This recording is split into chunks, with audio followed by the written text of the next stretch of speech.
You have got to pick the right team and put the right people in place.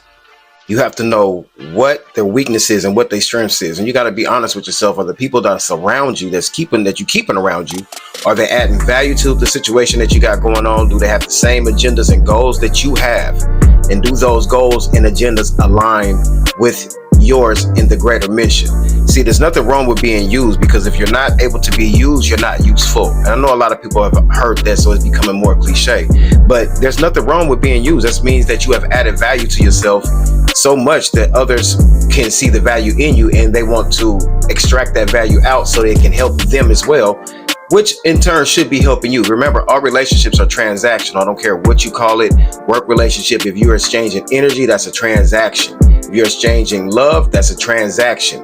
You expect to get out of a relationship what you put into it. That's why so many people talk about others not being as loyal to them. And a lot of people hold others to a standard they don't hold themselves to. So when you're dealing with this, you got to realize, like, are the people around you giving value? Are you giving value to the people? Or are you attracting those same people that you are griping about? Because you got to look within yourself. If you are around shitty people, you got to ask yourself, what is it about me that's attracting these kind of individuals, and take that ownership. Once you be able to take that kind of level of ownership into your life, into the things that you're bringing into it, even if it's something that you don't want, that's when you're going to reach another level of ascension. That's when you're going to reach another level of growth. I can't deal with nobody that's not doing any kind of personal development.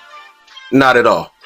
If we're not doing any kind of personal development, you're not reading books, you're not adding some kind of value to your life, it's steady depleting life from your life force. Again, you taking some pie, you ain't gonna have no more pie to go around.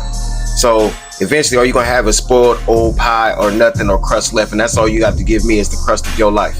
I ain't got time for that. I got missions, I got goals, my future self. I can't disrespect my current self now. So if I disrespect my current self now, I am have to deal with my future self, and I'm gonna have to have that conversation in the mirror. I'm not willing to have that conversation. I done had that conversation multiple times. See, the hardest person you're gonna have to deal with is gonna be that person in the mirror. That's gonna be the hardest one you gotta deal with. That's the person that you gotta lay down with at night. That's the person you're gonna disappoint or make proud. By all means, you don't know anybody else anything. You're all to yourself. So what are you gonna do today? No retreat, no surrender. Every man must search his own soul. Put your bread at where your head at, and lay on it.